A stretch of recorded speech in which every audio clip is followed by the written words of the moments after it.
मक्का royal clock tower, जिस पर लगा है दुनिया का सबसे बड़ा घड़ियाल और गोल्ड प्लेटेड क्रिसेंट। जब इस टावर की कंस्ट्रक्शन का काम चल रहा था तो सऊदी किंग की फरमाइश थी कि टावर के टॉप पर शीशे का एक ऐसा फसाद लगाया जाए जो दूर से देखने पर एक बहुत बड़े हीरे की तरह लगे, और इस हीरे के ऊपर होगा दुनिया का सबसे बड़ा क्रिसेंट, वो भी 24 कैरेट गोल्ड प्लेटेड। अब ये काम दुनिया में सिर्फ एक ही कंपनी कर सकती थी, मशहूर जर्मन कंपनी रीवा GmbH। पर यहाँ पर हीरे जैसे फसाद को बनाना या फिर क्रिसेंट पर सोने की लेयर चढ़ाने से भी एक बड़ा मसला था। वो ये कि रीवा कंपनी के इंजीनियर्स और उसका मालिक नॉन मुस्लिम थे, और ये बात तो आप सभी जानते हैं कि मक्का में एंट्री सिर्फ मुस्लिम्स को ही दी जाती है। रीवा कंपनी जिन्होंने ये प्रोजेक्ट ले तो लिया था, पर साइट पर फिजिकली काम करने के लिए सऊदी गवर्नमेंट का सख्त कानून है कि सिर्फ मुस्लिम्स को ही एंट्री दी जाएगी। इस मसले का आखिर क्या हल निकाला गया? मक्का रॉयल क्लॉक टावर पे लगा दुनिया का सबसे बड़ा घड़ियाल और 2 पैसेंजर बस जितना वजनी क्रिसेंट 600 मीटर की ऊंचाई तक कैसे पहुंचाया गया, वो भी एक ऐसी जगह के ऊपर जहां नीचे हर वक्त लाखों लोग होते हैं। ये हिस्ट्री में शायद पहली और आखिरी ऐसी बिल्डिंग थी जिसका आर्किटेक्ट आखिर तक भी बिल्डिंग को करीब से नहीं देख पाया। नाजरीन, मक्का रॉयल क्लॉक टावर दुनिया की सबसे ऊंची बिल्डिंग्स में से एक है। 601 मीटर की ऊंचाई को छूने वाला ये टावर किसी इंजीनियरिंग के करिश्मे से कम नहीं है। इसकी पहचान इस पर लगी दुनिया की सबसे बड़ी क्लॉक से होती है, जो हर साइड से 43 मीटर्स बड़ी है। और एरिया की बात की जाए तो सिर्फ एक साइड की क्लॉक 16,000 स्क्वायर फीट पर फैली हुई है, यानी सिर्फ एक क्लॉक 500 गज के 3.5 प्लॉट्स जितनी बड़ी है। 16 अरब डॉलर्स की लागत से तैयार किया गया मक्का रॉयल क्लॉक टावर आज तक दुनिया में जितने भी स्काई स्क्रैपर्स बने हैं उनमें सबसे ज्यादा महंगा है। ये दुनिया की वाहिद ऐसी बिल्डिंग है जहां इंसानों का बसाया हुआ सबसे ऊंचा फ्लोर इस क्रिसेंट के अंदर मौजूद है। वैसे तो आज ये दुनिया की 4थी ऊंची बिल्डिंग है, पर जिस वक्त इसकी कंस्ट्रक्शन का आगाज हुआ उस वक्त ये दुनिया की सबसे ऊंची बिल्डिंग होने वाली थी। पर जब इसकी 600 मीटर की ऊंचाई का प्लान लीक हुआ तो दुबई ने बुर्ज खलीफा की हाइट को मजीद बड़ा करके रिकॉर्ड अपने नाम कर लिया। ये टावर कॉम्प्लेक्स के 7 स्काई स्क्रैपर्स होटल्स में से एक है, जिसको दुनिया की सबसे बड़ी मस्जिद अल हरम से सिर्फ 300 मीटर के फासले पर बनाया गया है। लेकिन क्या आप जानते हैं कि 2002 से पहले इसी जगह पर अजियाद का किला हुआ करता था। ये किला ऑटोमन एम्पायर के दौर में ईयर 1780 में काबा की प्रोटेक्शन के लिए बनाया गया था। मक्का सऊदी अरब का एक मुकद्दस शहर है जहां पूरी दुनिया से लाखों मुसलमान हज करने आते हैं, लेकिन हज के महीने के अलावा भी मस्जिद अल हरम में 24 घंटे भीड़ का समा होता है। रिलीजियस टूरिज्म सऊदी अरब की कमाई का दूसरा बड़ा जरिया है, जो हर गुजरते साल सरकारी खजाने में 12 अरब डॉलर्स का इजाफा करता है। यही वजह है कि मक्का शहर में सबसे ज्यादा होटल रूम्स पाए जाते हैं, 2,50,000 के करीब। 1,54,000 रूम्स के साथ दुबई का दूसरा नंबर, जबकि लॉस वेगस का 1,51,000 रूम्स के साथ तीसरा नंबर है। बढ़ती हुई डिमांड को देखते हुए और जायरीन की मुश्किलात को कम करने के लिए किंग अब्दुल अजीज ने अजियाद के किले को खत्म करके यहाँ एक कॉम्प्लेक्स बनाने का इरादा किया। 2002 में किले को गिराया गया और जिस पहाड़ पर यह किला खड़ा था उसको भी लेवल किया गया। इस कॉम्प्लेक्स में टोटल 7 स्काई स्क्रैपर्स हैं, जिनका मकसद पहले सिर्फ होटल रूम्स की डिमांड को पूरा करना था, पर बाद में ये सोचा गया कि इनमें से एक टावर सिर्फ होटल ही नहीं बल्कि इससे भी बढ़कर होना चाहिए। लिहाजा एक आइडिया फ्लोट हुआ कि क्यों ना एक टावर को इतना ऊंचा किया जाए कि ये मस्जिद के मीनार के तौर पे भी काम करे। पर मसला ये था कि पहले जब इस टावर की ऊंचाई सिर्फ 450 मीटर प्लान की गई थी, उस वक्त इंजीनियर्स ने इसकी फाउंडेशन भी उसी हिसाब से बनाई थी, और जब 450 मीटर का स्ट्रक्चर खड़ा हो गया, बाद में इसे 600 मीटर तक लेके जाने का फैसला हुआ था। अगर इसी फाउंडेशन पर मजीद लोड डाला गया तो ये खतरे को दावत देने जैसा होगा। अभी इस मसले को सुलझाने पर गौर हो ही रहा था कि सऊदी किंग अब्दुल अजीज की तरफ से एक और फरमाइश आ गई। वो इसे सिर्फ मीनार नहीं बल्कि इस पर दुनिया का सबसे बड़ा घड़ियाल भी लगाना चाहते थे, जिसके ऊपर होगा एक बहुत बड़ा हीरा और सबसे टॉप पर एक गोल्ड प्लेटेड क्रिसेंट। इन डिमांड्स को पूरा करने के लिए इंजीनियर्स को टावर की फाउंडेशन पर दोबारा नजर दौड़ानी पड़ी। नतीजा ये निकला कि ऊपर के 150 मीटर के हिस्से का वजन 36,000 टन से ज्यादा नहीं होना चाहिए। इन कैलकुलेशंस को मद्देनजर रखते हुए इंजीनियर्स और डिजाइनर्स को 150 मीटर ऊंचा light weight steel structure design करना था, जो मजबूती में कंक्रीट से कम ना हो, जिसको बाद में कंक्रीट टावर के ऊपर रखा जाएगा। ये स्ट्रक्चर ऐसे डिजाइन किया गया कि ये अपना सारा लोड कंक्रीट टावर के ऊपर बराबर डिस्ट्रीब्यूट करेगा और फिर इस स्ट्रक्चर के इर्द गिर्द दुनिया का सबसे बड़ा घड़ियाल और क्रिसेंट लगाया जाएगा। ये स्टील स्ट्रक्चर बेशक क्लॉक टावर की ऊंचाई को 600 मीटर तक तो ले जाएगा, लेकिन इसको हल्के से हल्का रखने के लिए स्ट्रक्चर के अंदर जो फ्लोर्स बनाए गए वो नॉर्मल फ्लोर हाइट के मुकाबले में ज्यादा ऊंचे बनाए गए और फ्लोर्स का सेंटर बीच से हॉलो रखा गया। इस तरीके से इसमें स्टील की क्वांटिटी कम लगी और ऐसे इसका वेट भी कम हुआ। क्लॉक टावर के अंदर इस हॉलो जगह में आज आर्ट वर्क लटका हुआ देखा जाता है, पर असल में ये हॉलो फ्लोर्स बिल्डिंग का वजन कम करने के लिए बनाए गए थे। स्ट्रक्चर बनाने के बाद अब बारी थी इस पर दुनिया की सबसे बड़ी घड़ी बनाने की। इस काम को अंजाम देने के लिए जर्मनी की पैरट नामी कंपनी को सेलेक्ट किया गया, जिनको इस काम में 165 सालों का एक्सपीरियंस था। 450 मीटर की ऊंचाई पर दुनिया की सबसे बड़ी क्लॉक बनाना और इसे ऑपरेट करना कोई मामूली बात नहीं है। इस घड़ी के कांटे कितने बड़े होंगे, तेज हवा में इनको कैसे बचाना होगा और इतनी ऊंचाई पर ये क्लॉक काम कैसे करेगी, ये वो सब बातें थीं जिनका ख्याल रखना बहुत जरूरी था। इन सब में सबसे बड़ा चैलेंज इस घड़ियाल के कांटे थे। इनको ऐसे डिजाइन करना था कि ये तेज हवा में उखड़ ना पाए। इस घड़ियाल का बड़ा कांटा 23 मीटर जबकि छोटा कांटा 17 मीटर लंबा रखना था।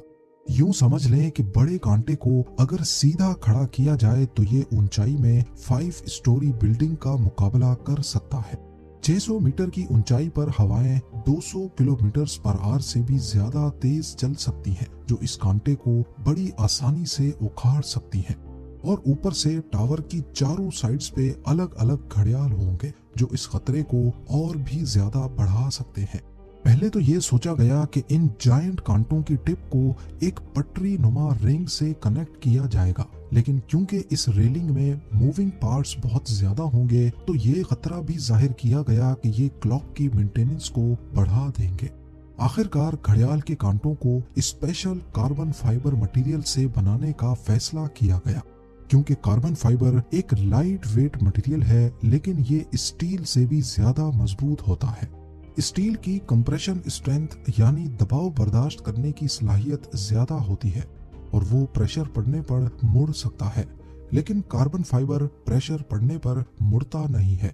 इसके अलावा स्टील में जंग लगने का खतरा भी होता है, जबकि कार्बन फाइबर पूरी तरह से रस्ट प्रूफ रहता है। मक्का क्लॉक टावर के लिए 4 नहीं बल्कि 5 कांटों के सेट बनवाए गए, एक स्पेयर में भी बनवा कर रखा गया। एक ट्रेलर में सिर्फ एक कांटा लाद कर इसे मक्का क्लॉक टावर तक पहुंचाया गया। ये कांटे इतने बड़े हैं कि इसके अंदर आसानी से चला भी जा सकता है। क्लॉक टावर के चारों घड़ियाल को चलाने के लिए अलग अलग मोटर है, जिसे क्लॉक ड्राइव कहा जाता है, लेकिन यहाँ पर भी एक एक्स्ट्रा क्लॉक ड्राइव पहले से क्लॉक टावर में इंस्टॉल की गई है ताकि कभी खराबी की सूरत में फौरन रिप्लेस किया जा सके। इस घड़ियाल में एक मेंटेनेंस स्विच भी लगाया गया है, जिसे दबाते ही कांटे बिल्कुल सीधे हो जाते हैं और मेंटेनेंस वर्कर्स इसके अंदर जा सकते हैं। इस घड़ियाल की रंगत को सेलेक्ट करने के लिए भी काफी सारी रिसर्च की गई।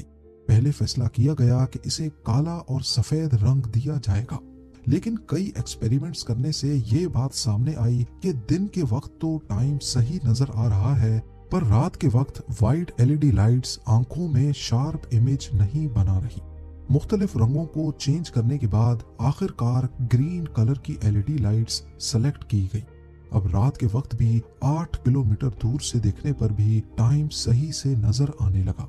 इस क्लॉक टावर पर हैरत अंगेज तौर पे टोटल 20 लाख एलईडी लाइट्स लगी हैं। हर एक एलईडी एक दूसरे से 4 इंच के फासले पर लगी है, जो देखने वाले को एक ही बहुत बड़ी लाइट के तौर पे नजर आती है। इन 20 लाख एलईडीज को भी स्पेशली मक्का के गर्म मौसम को नजर में रखते हुए बनाया गया, जिसमें 1 साल से भी ज्यादा का वक्त लगा। अब बारी थी मक्का क्लॉक टावर के सबसे मुश्किल पर खूबसूरत पार्ट को बनाने की। बिल्डिंग के टॉप पर एक क्रिसेंट लगाना था, जो टावर की हाइट को 600 मीटर तक पहुंचाने के लिए सबसे अहम था। ये क्रिसेंट 75 फीट ऊंचा और इतना ही ज्यादा चौड़ा भी है। लाइट वेट रखने के लिए इसे फाइबर ग्लास और कार्बन फाइबर को मिक्स करके बनाया गया, पर फिर भी इसका टोटल वजन 35 टन के करीब है। क्रिसेंट और घड़ियाल के ऊपर हीरे जैसे फसाद को बनाने की जिम्मेदारी जर्मन कंपनी रीवा को दी गई। ऊपर के 150 मीटर की फिनिशिंग का काम इसी कंपनी को करना था, और ये काम ऐसा है जिसके लिए जर्मन इंजीनियर्स का मक्का की होली सिटी में आना बहुत जरूरी था। पर क्योंकि मक्का में सिर्फ मुस्लिम्स को ही एंट्री दी जाती है, इसीलिए कुछ इंजीनियर्स और रीवा के मालिक को सिर्फ मक्का रॉयल क्लॉक टावर पर काम करने के लिए अपना रिलीजन बदलकर मुसलमान होना पड़ा। जी हाँ, दुनिया की सबसे बड़ी क्लॉक बनाने के लिए भी जो इंजीनियर्स अपना रिलीजन चेंज नहीं करना चाहते थे, उन्होंने दुबई में रहकर घड़ियाल को बनाया और फिर बाद में उसे मक्का ट्रांसपोर्ट किया। सबसे खास बात ये कि क्रिसेंट के कोने कोने पर सोने की लेयर चढ़ी होगी। अगर तो ये क्रिसेंट पूरा वन पीस में बनाया गया तो फिर इसे टॉप तक पहुंचाना और फिर वहां इंस्टॉल करना मुश्किल नहीं बल्कि नामुमकिन होगा, क्योंकि भीड़ और जगह की तंगी की वजह से यहाँ सिर्फ टावर क्रेन्स काम कर सकती हैं, पर वो भी इतना ज्यादा वजन एक साथ नहीं उठा सकती। तभी इसे अलग अलग पार्ट्स में बनाने का इरादा किया गया। इस क्रिसेंट पर गोल्ड की लेयर चढ़ाने के लिए करीब 10 करोड़ मोज़ेक टाइल्स के पीसेस चिपकाए गए, जिन पर सोने की लेयर चढ़ी हुई थी। हर एक मोज़ेक टाइल्स को बारीकी से बनाया गया और फिर इनको 2 बाय 2 सेंटीमीटर्स के ब्लॉक में काटा गया। ये पूरा क्रिसेंट भी दुबई में तैयार किया गया और फिर फाइनल टच देने के बाद इसे मक्का भेजा गया। क्लॉक का डेमो वर्जन भी पहले दुबई की एक लोकेशन पर इंस्टॉल किया गया, क्योंकि जर्मन कंपनी के कुछ इंजीनियर्स जिन्होंने अपना रिलीजन चेंज नहीं किया था, वो पहले इसे इंस्टॉल करके देखना चाहते थे कि कहीं कोई खामी तो नहीं रह गई। सारे मसले फिक्स करने के बाद ही इसे मक्का तक पहुंचाया गया। 600 मीटर की ऊंचाई पर क्रिसेंट की इंस्टॉलेशन भी एक बहुत बड़ा चैलेंज था, क्योंकि इतनी ज्यादा ऊंचाई पर टावर क्रेन्स इतना ज्यादा लोड नहीं उठा सकती। इस क्रिसेंट को 4 अलग अलग हिस्सों में ऊपर खींचा गया और एक हिस्से का वजन करीब 4 टन था। ये इंजीनियर्स और वर्कर्स के लिए काफी खतरनाक टास्क था, क्योंकि एक तो टावर क्रेन्स इतनी ज्यादा ऊंचाई पर होने की वजह से ज्यादा वजन नहीं उठा सकती थी। दूसरा, अगर इस प्रोसेस के बीच तेज हवा चल पड़ी तो पेंडुलम इफेक्ट की वजह से 4 टन का वजन डबल भी हो सकता है। फिर वही हुआ जिसका डर था। ठीक उस वक्त जब क्रिसेंट का एक हिस्सा हवा में था, अचानक हवा चल पड़ी। आखिरकार कुछ वर्कर्स ने इसे रस्सियों से पकड़कर हिलने से रोका और फिर इसे पोजीशन में लाकर फिक्स कर दिया गया। इस क्रिसेंट में टोटल 3 फ्लोर्स हैं, एक ऑफिस, एक मीटिंग रूम और एक मस्जिद, जो कि मैन मेड स्ट्रक्चर पर दुनिया की सबसे ऊंची मस्जिद है। आज ये क्रिसेंट मैन मेड स्ट्रक्चर पर इंसानों का सबसे ऊंचा बसाया गया फ्लोर भी है। बुर्ज खलीफा का सबसे ऊंचा ऑक्यूपाइड फ्लोर 585 मीटर्स पे है और शंघाई टावर का 583 मीटर्स। मक्का रॉयल क्लॉक टावर की कंस्ट्रक्शन 2002 में शुरू हुई और 9 साल तक चलने के बाद 2011 में कंप्लीट हुई। अपने पीक टाइम में इस पर 20,000 वर्कर्स एक साथ काम करते थे। इस पूरे कॉम्प्लेक्स में 11,116 रूम्स हैं, जबकि सिर्फ क्लॉक टावर अकेले में 1650 रूम्स। इस क्लॉक का वक्त एटॉमिक क्लॉक सिस्टम से कनेक्टेड है, जो इसे दुनिया की सबसे एक्यूरेट क्लॉक्स में शामिल करता है। क्लॉक टावर रात को 20 लाख एलईडी से रोशन होता है, जो 25 किलोमीटर दूर तक भी देखी जा सकती है। गुंटर श्नेल, जो क्लॉक टावर के आर्किटेक्ट थे जिन्होंने सारी बिल्डिंग को डिजाइन किया, वो इसे कभी भी करीब से नहीं देख पाए। आखिरकार जब टावर कंप्लीट हुआ तो उन्होंने मक्का की टेरिटरी के बाहर रहते हुए दूर से ही इसको देखकर वापस गाड़ी मोड़ ली। उम्मीद है कि आप लोग भरपूर लाइक और शेयर करेंगे। आप लोगों के प्यार भरे कमेंट्स का बेहद शुक्रिया। मिलते हैं अगली शानदार वीडियो में।